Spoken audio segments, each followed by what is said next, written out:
Hey guys, my name is Triple H Guy 2004, of course.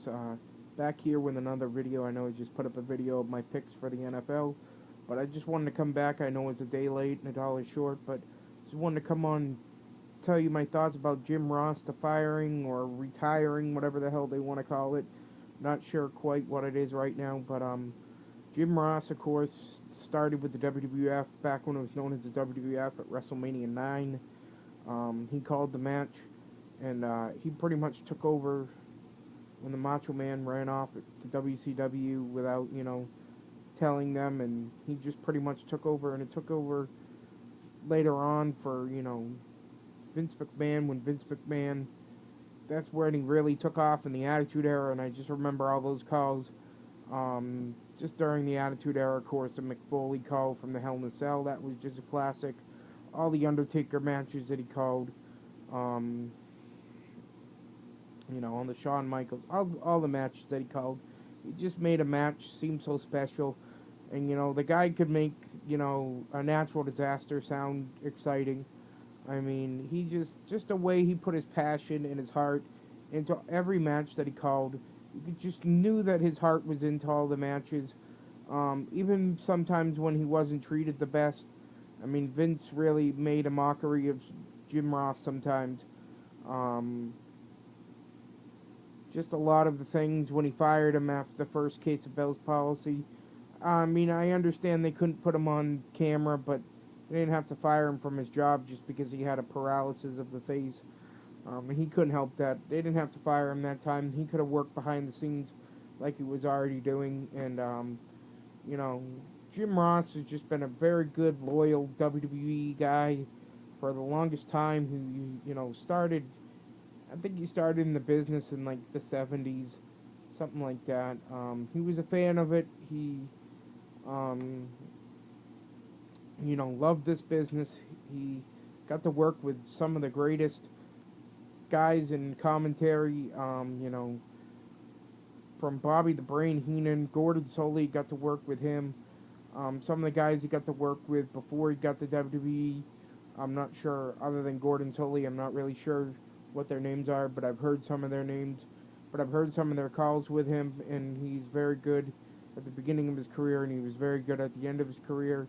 Jim Ross is the guy I'll never forget. Of course, 2007 class of the WWE Hall of Fame. Um, just a great time. He went in with Jerry Lawler. It was a great year. I was so proud to see Jim Ross go in the Hall of Fame.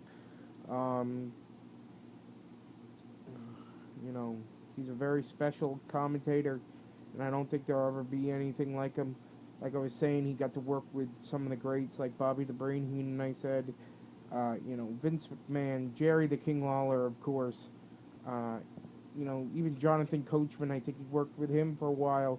They were good together. I don't remember if Joey Styles got to work with him, but I know they got to work that one WrestleMania. I don't know if they worked any other. Can't remember quite far that back in 2006. Can't remember quite if they got to work more matches in that one match at WrestleMania 22 between Edge and Foley.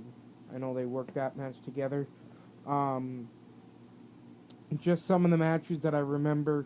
Of course, I'm a mark for the Jeff Hardy versus The Undertaker ladder match from Manchester, New Hampshire. I just remember him when I got home. I remember trying to find that video, or I don't know if I taped it or somebody taped it for me because I said I was going to be there. So I was live. I believe I was like the fourth or fifth row. I think that was the closest I've ever been at a at that point that I'd ever been to a WWE event, and I think that's closest. I think the fifth row is the closest. I've done that twice. Once, of course, this time in Manchester, and once at Raw 900. But that's not what I'm here for. I'm here to talk about Jim Ross. Jim Ross, of course, matches like the Hell in the Cell, like I said earlier. Um, just all Hell in the Cell between Triple H and the Undertaker. I remember that's a classic call that I'll never forget. I just remember one of the lines in it. He said the Undertaker sent Triple H in with an Irish whip into the steps, and he said, "Bad ride, worst landing, unwanted destination for the game, Triple H." and I just remember that call when I heard it on the DVD. Of course, I didn't hear it live because I was at the WrestleMania pay-per-view, WrestleMania 28 in Miami live, so I didn't get to hear the commentary till I bought the DVD. So I just remember hearing the commentary when I got the DVD.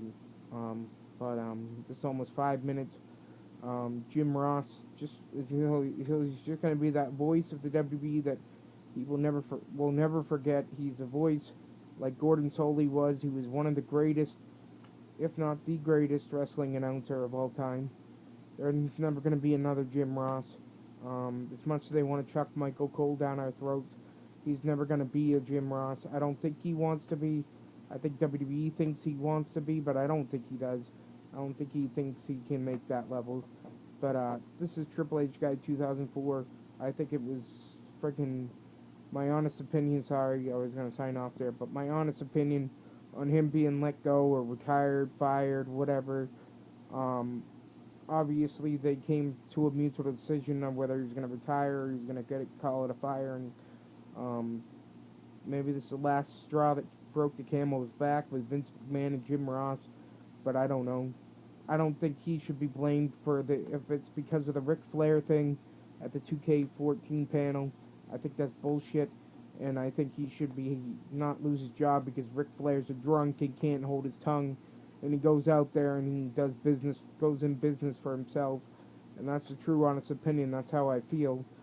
I think Ric Flair. I don't think you should give him a live mic, not in the WWE, in a non-WWE environment where, like, as in the ring or at a, at a press conference held by WWE where it's a controlled situation. This was supposed to be a controlled situation, but this shouldn't go on Jim Ross.